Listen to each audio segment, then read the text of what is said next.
एक काली बहू ने किया 4 गोरी सौतनों का गृह प्रवेश। कोमल घर में साफ सफाई कर रही थी, तभी दरवाजे पर कोई दस्तक देता है। अरे बहू, कितनी देर हो गई, तू दरवाजा खोलती क्यों नहीं है? देख जरा दरवाजे पर कौन खड़ा है। अरे माँ जी, मैं तो साफ सफाई कर रही थी, अगर आप एक बार दरवाजा खोल भी देती तो क्या चला जाता।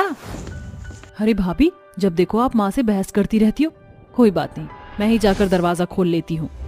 तनीषा जैसे ही दरवाजा खोलती है, दरवाजे पर उसका भाई करण खड़ा होता है। उसके साथ 4 लड़कियां भी होती हैं, जिनके गले में वरमाला होती है। अरे तनीषा, तुम आज कॉलेज नहीं गई? चलो अच्छी बात है, ऐसे वक्त पर घर के सभी लोगों को साथ होना चाहिए। जल्दी से आओ, माँ को बुलाकर लाओ। लेकिन भैया, ये सब है क्या? और भाभी के होते हुए आपने 4 लड़कियों से शादी कर ली, ये सब चल क्या रहा है? करण तनीषा की बातों का कोई जवाब नहीं देता। तभी वहां कोमल और ललिता आ जाती है। ललिता अपने बेटे को 4 अनजान लड़कियों के साथ शादी के जोड़े में देख अचानक से बेहोश हो जाती है, जिसके बाद करण अपनी पत्नी से कहता है, ओहो, ये क्या, माँ तो बेहोश हो गई। अब मैं क्या करूं? मेरी इन 4 पत्नियों का गृह प्रवेश कौन करेगा? अब यहाँ और कोई तो है नहीं। एक काम करो कोमल, तुम ही मेरी 4 पत्नियों का गृह प्रवेश कर दो। ये तुम कैसी बातें कर रहे हो जी? अपनी पहली पत्नी से अपनी इन 4 गोरी पत्नियों का गृह प्रवेश करवा रहे हो? मैं इनका गृह प्रवेश कभी नहीं करूंगी। ऐसा करने से पहले आपको चुल्लू भर पानी में डूब जाना चाहिए था। इनका गृह प्रवेश नहीं करोगी तो मैं तुम्हें तलाक दे दूंगा और तुम्हें इस घर से हमेशा हमेशा के लिए जाना होगा। ऐसी बातें अपने मुंह से निकालने से पहले आपको जरा भी शर्म नहीं आई? अरे मैं आपकी पत्नी हूँ, कितना प्यार करती हूँ आपको, और आपने मेरी वफादारी का ये सिला दिया मुझे। भाभी, मेरी बात मानो तो अपनी इन 4 गोरी सौतनों को गृह प्रवेश कर दो, नहीं तो भैया तुम्हें इस घर से निकाल देंगे। और वैसे भी तुम अनाथ हो, आखिर घर से निकलने के बाद जाओगी कहाँ? कोमल को न चाहते हुए भी अपनी 4 गोरी सौतनों का गृह प्रवेश करना पड़ता है, जिसके बाद उसकी चारों सौतनें उससे कहती हैं, हे भगवान, चीची जी, कितनी काली है तुम्हारी पहली पत्नी। पता चला आखिर तुम अपनी इस काली बदसूरत पत्नी से क्यों परेशान थे। लेकिन परेशान होने वाली कोई बात नहीं है करण जी, मैं और ये सब तुमसे बहुत प्यार करती हैं और तुम्हें कभी अकेला महसूस नहीं होने देंगी। अरे करण जी, ये सब तो ठीक है, लेकिन हमारा कमरा कहाँ है? मुझे बहुत थकान हो गई है, मुझे थोड़ी देर आराम करना है। हाँ, थकान तो मुझे भी हो गई है, मुझे भी थोड़ी देर आराम करना है। ओहो, ऐसा तो मैंने सोचा ही नहीं। तुम ज्यादा थक गई होगी। एक काम करो कोमल, तुम मेरी इन प्यारी सुंदर गोरी पत्नियों को मेरे कमरे में ले जाओ। कोमल की आंखों में आंसू होते हैं और वो कुछ नहीं कह पाती, जिसके बाद वो अपनी चारों सौतनों को अपने पति के कमरे में ले जाती है और अपने पति के पास आकर उससे कहती है, जिस कमरे से मेरी इतनी सारी यादें थी, जिस कमरे में हमने इतने अच्छे पल गुजारे थे, आपने वो कमरा मेरी सौतनों को दे दिया। आप ऐसा मेरे साथ कैसे कर सकते हो? अरे तुम ही तो कहती थी कि पता नहीं कि मैं किन किन लड़कियों से बात करता रहता हूँ, कभी किसी से तो कभी किसी से। देखो, ये वही तो लड़कियां हैं जिनसे मैं बात किया करता था। आज मैं इन्हें शादी करके अपने साथ घर ले आया हूँ। अब मुझे छुप छुप कर बात नहीं करनी पड़ेगी। कोमल रोने लगती है और अपने पति से कुछ नहीं कह पाती। वहीं दूसरी तरफ कुछ ही देर बाद ललिता को होश आ जाता है और वो तुरंत अपने बेटे करण के पास आकर उससे कहती है, अरे बेटा, तुझे ऐसा नहीं करना चाहिए था। जब तेरी पत्नी तेरे साथ है तो तुझे उसकी 4 सौतने लाने की क्या जरूरत थी? अरे तो आपने मेरी शादी काली कलूटी लड़की से क्यों करवा दी? और फिर आप इस तरह सारी गलतियां मुझ पर थोप रही हो। अरे मुझे कोमल बिल्कुल भी पसंद नहीं है, मैं उसके साथ और नहीं रह सकता। बेटा कोमल, जितनी समझदार बहू तुझे कहीं नहीं मिलेगी। वो मेरी सेवा भी करती है और घर में सबका ख्याल भी रखती है। अरे माँ, आपको तो खुश होना चाहिए था कि आपके पास अब एक नहीं बल्कि 5 बहू हैं, 4 गोरी बहू और 1 काली बहू। आप बस थोड़ी देर रुकिए, मैं अभी अपनी 4 पत्नियों को आपके पास भेज देता हूँ। करण अपनी 4 पत्नियों को अपनी माँ के पास भेज देता है, जिसके बाद श्रेया, रूपा, गौरी और शेफाली ललिता के पास आती है और उसकी सेवा पानी करने लगती है।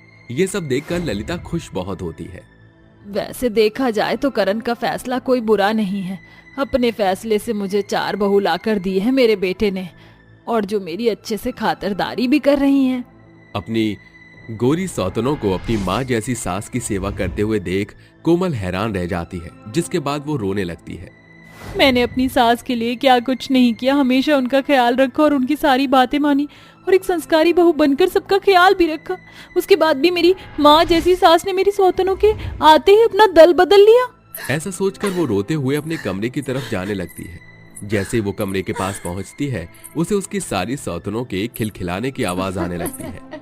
जैसे ही कोमल दरवाजे से अंदर झांकती है, उसे अपना पति अपनी चारों सौतनों के साथ घिरा हुआ नजर आता है।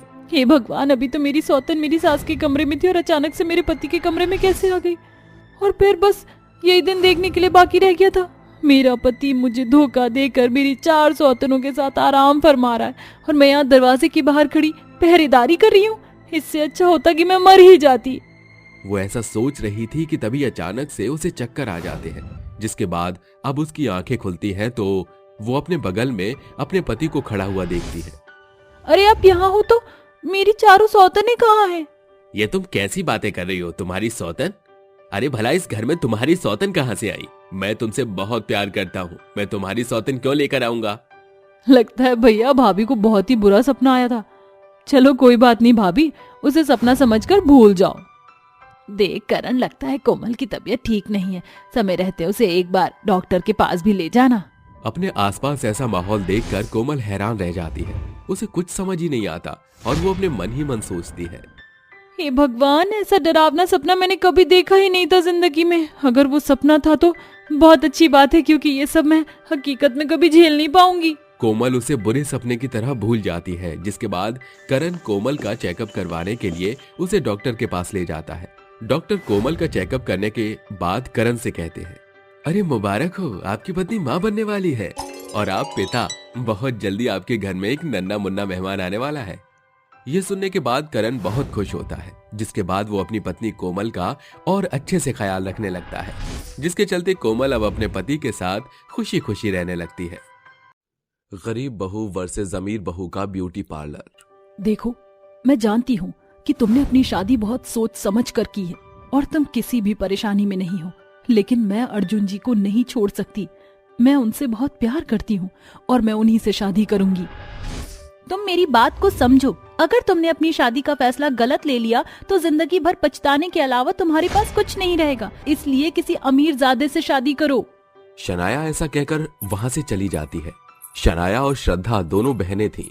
शनाया ने अपने माता पिता की बात मानकर एक अमीर घराने में शादी की थी, तो वहीं दूसरी तरफ श्रद्धा एक गरीब घर के लड़के से बहुत प्यार करती थी और उससे शादी भी करना चाहती थी। श्रद्धा एक मंदिर में अर्जुन के साथ खड़ी होती है।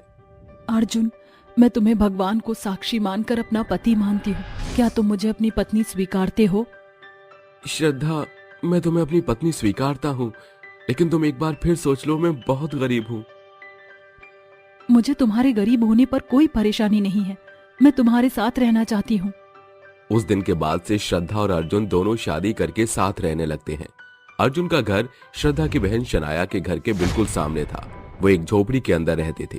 शादी के कुछ दिन तक तो सब कुछ ठीक ठाक ही रहा, लेकिन अचानक से अर्जुन की प्राइवेट नौकरी छूट जाती है और उनके घर में बहुत ज्यादा परेशानियां चलने लगती हैं। एक बहन के घर में अचानक से दुखों का पहाड़ टूट पड़ता है, तो दूसरी बहन अपने पति अतुल से कहती है, देखिए जी, मैंने पार्लर का कोर्स किया था और मुझे पार्लर का सारा काम आता है। मैं अपने इस पैशन को खत्म नहीं करना चाहती। क्या आप मेरे लिए पार्लर खुलवा सकते हो?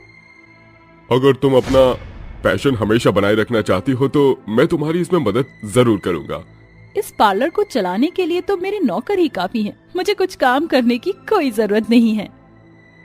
अतुल ऐसा कहकर शनाया के पार्लर का काम शुरू करवा देता है। कुछ ही दिनों में शनाया का ब्यूटी पार्लर बनकर तैयार हो जाता है, जिसमें शनाया अपने लिए कुछ नौकर भी रखती है। शनाया के पार्लर में कोई नहीं जाता था। बहुत ही कम लोग उसके पार्लर में जाया करते थे, क्योंकि वो लोगों से कम काम के बहुत ज्यादा पैसे मांगा करती थी। वहीं दूसरी तरफ शनाया का पार्लर देखकर श्रद्धा अपने पति अर्जुन से कहती है, सुनिए जी, मैंने और शनाया ने एक साथ पार्लर का कोर्स किया था। देखो जरा, उसने अपने घर के सामने कितना प्यारा पार्लर खोला है। मैं सोच रही थी क्यों ना मैं भी पार्लर का काम करना शुरू कर दूं। लेकिन श्रद्धा, तुम जानती हो मेरे पास इतने पैसे नहीं हैं कि मैं तुम्हारे पार्लर का काम करवा सकूं। इतने सारे पैसे कहां से आएंगे? अर्जुन के ये पूछने पर श्रद्धा अपने गले से मंगलसूत्र उतारती है और कहती है, हमारे पास इसके अलावा और कोई जरिया नहीं है। अगर हमें कुछ करना है तो कहीं ना कहीं हमें अपनी अनमोल चीजों का बलिदान तो देना ही पड़ेगा। श्रद्धा की बातें सुनकर अर्जुन की आंखों में आंसू आ जाते हैं, लेकिन वो बहुत ज्यादा मजबूर होता है, इसलिए वो कुछ नहीं कह पाता। श्रद्धा अपना मंगलसूत्र बेचकर पार्लर का सामान ले आती है और अपने घर के बाहर ही बिल्कुल शनाया के पार्लर के सामने अपना एक पार्लर का टेंट लगा लेती है। हे ऊपर वाले, मैंने खुद का काम तो खोल लिया है, लेकिन पता नहीं आगे क्या होने वाला है। मेरी आपसे विनती है कि मेरी इस मेहनत को व्यर्थ जाने मत देना। भगवान का नाम लेकर श्रद्धा अपना पार्लर चलाने लगती है। देखते ही देखते उसके पार्लर में कस्टमर आना शुरू कर देते हैं। वो कम पैसों में लोगों को अच्छा काम करके देना शुरू कर देती है। वहीं दूसरी तरफ शनाया के पार्लर में जो भी कोई आता उसे दोगुना पैसा भरना पड़ता। अरे ये सब क्या है? तुमने मेरा कैसा मेकअप किया है और इस मेकअप के तुम मुझसे पूरे 5,000 रुपए मांग रही हो? मैं ऐसे मेकअप के एक फूटी कौड़ी भी नहीं दूंगी। तुम जैसे फटीचर लोग अपनी औकात से बढ़कर पार्लर में चले आते हो। अरे इस पार्लर की शक्ल देखो, क्या तुम इस पार्लर में आने के लायक भी हो? जेब में फूटी कौड़ी नहीं होती है और सपने तुम्हें महारानियों वाले चाहिए। अभी के अभी मेरे पार्लर से दफा हो जाओ। ऐसा कहकर वो उसे निकाल देती है, जिसके बाद धीरे धीरे उसके पार्लर में लोग अपना आना कम कर देते हैं और श्रद्धा के पार्लर में जाना शुरू कर देते हैं। कम पैसों में श्रद्धा लोगों को खुश कर दिया करती थी। अरे वाह, मैं तो बहुत खूबसूरत लग रही हूँ। तुमने तो मेरा बहुत प्यारा मेकअप किया है। तुम्हारे अंदर काम करने की बहुत अच्छी लगन है। ये सब देखकर मैं बहुत खुश हुई हूँ। ये लो, मेरी तरफ से तुम्हें इस मेकअप के पैसे के और एक्स्ट्रा टिप। करिश्मा श्रद्धा को उसकी मेहनत के पैसे भी देती है और उसे एक्स्ट्रा टिप भी देती है, जिसके बाद श्रद्धा बहुत खुश होती है। ऐसे ही धीरे धीरे अब श्रद्धा की परेशानियां कम होने लगती हैं और वो एक दिन अपने पति अर्जुन से कहती है, अजी मैं सोच रही थी क्यों ना मैं इस छोटे से पार्लर को एक अच्छे से पार्लर में बदल दूं, ताकि हमारे पार्लर में लोगों को और भी ज्यादा सुविधाएं मिले। तुमने बहुत अच्छा सोचा है। मैं तुम्हारे साथ हूँ और मैं चाहता हूँ कि तुम मुझे भी पार्लर का सारा काम सिखाओगी। हाँ हाँ बिल्कुल, मैं आपको जरूर सिखाऊंगी। हम दोनों मिलकर इस पार्लर को अच्छे से चला सकते हैं। श्रद्धा ऐसा कहकर अपने पति को भी पार्लर का काम सिखाने लगती है। कुछ ही समय में वे दोनों मिलकर एक साथ काम करना शुरू कर देते हैं और अच्छा खासा कमाने लगते हैं, जिसके चलते उनकी सभी परेशानियां दूर हो जाती हैं। वहीं दूसरी तरफ श्रद्धा की बहन शनाया के पति को बिजनेस में बहुत बड़ा लॉस हो जाता है। शनाया, मैं लुट गया, मैं बर्बाद हो गया। अब मेरे पास कुछ नहीं बचा। मुझे बिजनेस में बहुत बड़ा लॉस हुआ है। अब तो मेरे पास कोई सेविंग्स भी नहीं है। अब तुम अपने इस पार्लर से ही गुजारा हमारा कर सकती हो।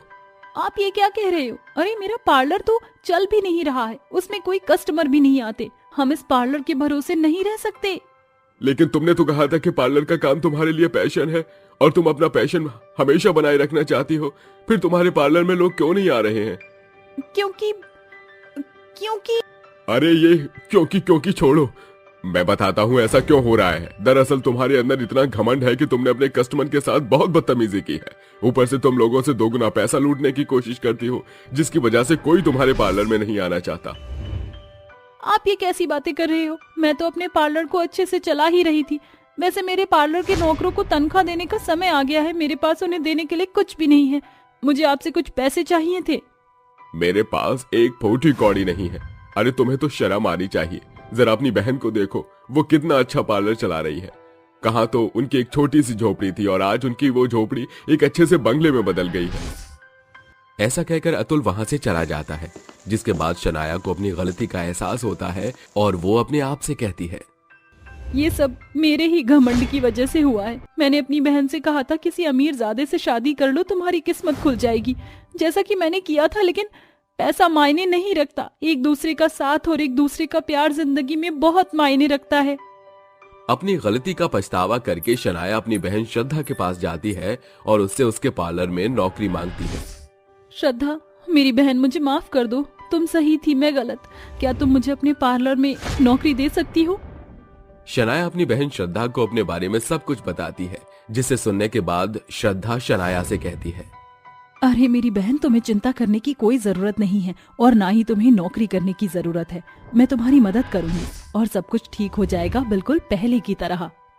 श्रद्धा अपना कमाया हुआ पैसा शनाया को देती है, जिसके बाद शनाया उस पैसे को अतुल को दे देती है। देखते ही देखते अतुल फिर से अपना बिजनेस शुरू कर देता है और कुछ ही समय में उनके बुरे दिन भी चले जाते हैं। अब शनाया मन लगाकर अपने पार्लर को चलाती है, जिसके चलते उसका पार्लर भी धीरे धीरे अच्छा चलने लगता है। गरीब बाप की 5 बेटी की शादी।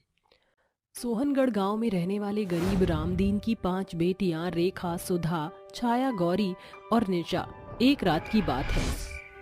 रेखा के बापू, कौन से चिंता में डूबे हुए हो? मेरी परेशानी तुम्हें पता तो है गंगा।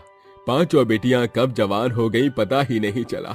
जिस गरीब बाप के पास एक बेटी के ब्याह की जोड़ जमा पूंजी भी नहीं, वो 5 बेटियों का घर कैसे बसाएगा? भगवान पर भरोसा रखो रेखा के बापू। अगर उसने हमें गरीबी के दलदल में धकेला है तो वही संभालेगा। वैसे भी जोड़ियां तो ईश्वर बनाता है। वैसे रज्जो ने अपनी रेखा के लिए एक रिश्ता बताया है। अब एक बार लड़के वाले के घर भेंट कराइए। अगली भोर रामदीन एक फीका पुराना कुर्ता पहन लेता है, मगर उस गरीब के लिए वह कुर्ता नायाब और नए से कम न था। वह हलवाई के यहाँ से मिठाई का एक डिब्बा खरीदकर लड़के वाले के पते पर पहुँचता है और झिझकते हुए कहता है, जी नमस्ते, मैं रामदीन। अरे आओ आओ रामदीन, बैठो। चरणजीत बेहद ही चतुर इंसान था। वह मीठे मुंह बात करके लोगों को अपनी बातों की तराजू में तोल मोल लेता था। रामदीन की खूब खातिरदारी होती है। कुछ देर बाद, तो क्या सोचा आपने? देखो रामदीन, तुम्हारा सौदा जरा फीका है। रेखा का रंग सांवला है, मगर बेटियों को रंग के मारे ठुकराना चरणजीत के खून में नहीं। बस तुम 2 लाख रुपए दहेज और 1 तोले की चेन अंगूठी दे दो। बाकी सारा सामान तो आजकल राह चलते भिखारी भी भर भर के देते हैं। अरे भाई साहब, अगर एक बेटी होती तो कर्ज लेकर मैं इतना दान दहेज दे देता, मगर इस गरीब बाप के बूढ़े कंधों पर 5 बेटियों के ब्याह का बोझ है। कुछ तो दया कीजिए। देखो रामदीन, मेरे बेटे के लिए रईस घरों के रिश्ते की लाइन लगी हुई है, मगर मैंने तो ये सोचा कि किसी गरीब की बेटी का घर बस जाए। अगर मांग मंजूर है तो शादी पक्की समझो। ठीक है भाई साहब, मुझे मंजूर है। रामदीन ने हामी तो भर दी थी, मगर गरीबी के हालत उसकी आंखों के सामने घिरे जा रहे थे। वह सारे रास्ते सोचते हुए घर की ओर बढ़ रहा था। कुछ देर बाद, सुधा, छाया, गौरी, रेखा, निशा, कहाँ हो मेरी प्यारी बेटियों? अरे जल्दी से यहाँ आओ। क्या बात है बाबूजी, आज आप बड़े खुश लग रहे हैं। ये लो मिठाई खाओ मेरी बच्चियों, रेखा की शादी पक्की हो गई। इस पर चारों बहनें रेखा को बधाई देती हैं। देखते ही देखते शादी की तारीख पास आने के साथ तैयारियां शुरू होती है। अजी, तुमने बताया नहीं, शादी के लिए पैसे कहाँ से आए? खेत बेचकर गंगा। क्या आपने खेत बेच दिया? अरे रेखा के बाद 4 बेटियां और ब्याही बाकी हैं। बगैर खेत के कल को क्या करेंगे, कुछ सोचा है? ये क्या किया? तो मैं और क्या करता गंगा? अगर खेत न बेचता तो आज कहाँ से लाता दहेज के पैसे? कुछ देर बाद रेखा की शादी होने के साथ गरीब बाप अपनी बेटी को दुआएं देकर विदा करता है, जिसके बाद वह गरीब बाप कभी ईंट की भट्टी पर काम करता तो कभी अनाज की बोरियां ढोता। एक रात रामदीन काम से थका मांदा घर आता है। उसके हाथ पाँव में फफोले पड़ चुके थे। ये क्या बाबूजी, आपके हाथों में फफोले कैसे पड़ गए? अरे बेटी, छोटी सी छीलन है, मैं ठीक हूँ। बाबूजी, अगर सब ठीक है तो आप अपनी चारों बेटियों से नजरें क्यों चुरा रही हैं? अरे बेटी, ऐसा कुछ नहीं। बाबूजी, आप जानते हैं ना कि आप हमसे झूठ नहीं बोल पाते। आपको हमारी कसम, सच बताइए। ये सुनकर गरीब बाप की आंखें तरबतर हो जाती हैं और वह अपने दिल का बोझ अपनी बेटियों के सामने खोलता है।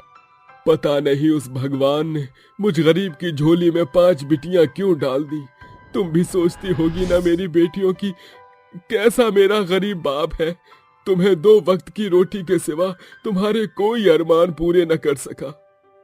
ऐसा ना कहिए बाबूजी, ये क्या कम है कि आपके रहते हम बहनों को भूखे पेट रात काटनी पड़ी। अब आपकी बाकी बिटियां आपका कंधा बनेंगी, हम साथ मिलकर मेहनत करेंगी। अब रामदीन की चारों बिटिया भी अपने पिता के साथ काम करने लगी, जिसे देखकर एक रोज भट्टी पर काम करने वाला जीतलाल रामदीन की झड़कते हुए कहता है, अरे रामदीन, तू तो बड़ा बेशरम बाप निकला। जवान बेटियों को अपने साथ खटनी करता है। शर्म हया बेच खाई है क्या? अब क्या बेटियों की कमाई से उनका ब्याह करेगा? अरे जब तेरे बस की नहीं थी तो क्या जरूरत थी गरीबी में 5 बिटियां पैदा करने की? जीतलाल की ऐसी बातें सुनकर गरीब बूढ़े रामदीन की आंखों में ठहरे हुए आंसू छलक पड़ते हैं। उसकी नजर जमीन में गड़ी हुई मगर एक बेटी कहाँ चुप बैठने वाली थी। सही कहा चाचा, मगर आप तो बे औलाद हैं, फिर चंदा चाची क्यों खेतों में बनिहारी करती हैं? फिर आपकी नजर शर्म से क्यों नहीं झुकती? सुधा के सच्चे बोल जीतलाल के जुबान पर चुप्पी की चपत जड़ देती हैं। समय बीतता है और जोड़े हुए पैसों से छाया की शादी हो जाती है। यकीन नहीं होता गंगा कि मेरी दूसरी बेटी भी आज घर से विदा हो गई, मगर अभी मुझ गरीब बाप के कंधों पर 3 बेटियों की शादी की जिम्मेदारी है। अजी फिक्र मत करो, जहाँ 2 बेटियों का बेड़ा पार हो गया 3 का भी हो जाएगा। रामदीन बिना रुके मेहनत किए जा रहा था। सारा दिन खेतों में काम करता और ज्यादा पैसे कमाने के खातिर शाम को भट्टी पर ईंट का बोझ ढोता, मगर धीरे धीरे सेहत उसका साथ छोड़ने लगी और आखिरकार उसे बीमारी के बिस्तर ने अपनी चपेट में ले लिया। ऐसे में गाँव वालों ने भी तीनों बहनों पर बंदिशें लगाना शुरू कर दी। निशा, गौरी, सुधा, क्या हुआ मेरी बेटियों? आज इतनी जल्दी घर कैसे आ गई तुम? पता नहीं माँ, खुशियाँ जैसे हम गरीबों के घर का पता भूल गई हैं। कुछ भी समझ नहीं आ रहा। बाबूजी बीमार पड़े हैं और हमें कोई भी काम नहीं दे रहा। अपनी बेटियों की बात सुनकर गरीब रामदीन का मन चिंताओं में घुले जा रहा था और उसकी आंखों से आंसू बहते जा रहे थे। समय बीतता गया, जिसके साथ उनके घर का चूल्हा जलने पर भी आफत पड़ गया। ये दिन दिखाने से अच्छा तो तू मेरी मिट्टी उठा ले भगवान। अभी तो 3 बेटियां ब्याहना बाकी हैं और तूने मुझे बीमारी की जकड़न में घेर लिया। अगर ये बाप अपनी बेटियों का कन्यादान किए बगैर मर गया तो फिर गांव जमाना मुझे धिक्कारेगा। अरे मुझ पर तौमत लगाएगा। कोई तो रास्ता दिखा भगवान। रामदीन कुड़ते हुए ऐसा कह ही रहा था कि दरवाजे पर उसके बचपन का दोस्त दयाराम आ खड़ा होता है, मानो भगवान ने उसकी प्रार्थना का जवाब भेजा हो। रामदीन, मेरे दोस्त, ये क्या हालत बना ली है तूने? अरे दयाराम, तू बरसों बाद यहाँ? तू तो बड़ा बाबू साहब बन ठन कर आया है। अरे भगवान, चाय पानी तो पिलाओ। आज इस गरीब सुदामा के घर में उसका सखा आया है। गंगा जैसे तैसे दयाराम के लिए बगैर दूध के चाय बनाकर देती है। भूल चूक माफ करना भाई साहब, मगर इसके सिवा घर में कुछ नहीं है। दयाराम, इनसे मिल, ये मेरी बिटिया है, सुधा, गौरी और निशा। तीनों बहनें झट से दयाराम के पांव छूकर प्रणाम करती हैं। तीनों बहनों की छवि दयाराम के मन में बस जाती है और रामदीन और दयाराम काफी देर तक बात करते हैं और फिर बस मौत आने से पहले किसी तरह बेटियों के कन्यादान के कर्ज से उबर जाना चाहता हूँ। डरता हूँ कहीं मेरी बाद मेरी बेटियों का क्या होगा। रामदीन, तू तो जानता है मेरे 3 बेटे हैं। तीनों अपने पैरों पर खड़े हैं। शहर में अच्छा खासा कारोबार और घरबार है। बस मकान को घर बनाने वाली बहू चाहिए। अपनी तीनों बेटियां मेरी झोली में डाल दे। दयाराम की जुबान से ये सुनकर गरीब रामदीन की आंखों में खुशी के आंसू झिलमिला उठते हैं और वह कहता है, अरे तूने तो मुझ गरीब बाप को कृतार्थ कर दिया। मेरी बेटियों को इतना अच्छा घर वर मिल रहा है। इस गरीब बाप को और क्या चाहिए। आखिरकार रामदीन की तीनों बेटियों की शादी एक ही मंडप में दयाराम के बेटों से हो जाती है। रामदीन ने कहाँ सोचा था कि उसकी गरीब बेटियों को इतनी ऊंची गृहस्थी नसीब होगी। कड़वा कथन है, मगर आज भी न जाने कितने गरीब बाप के कंधे बेटी के ब्याह के बाद आजीवन सूदखोर के ब्याज और कर्जदारों के बोझ तले दबे हुए हैं।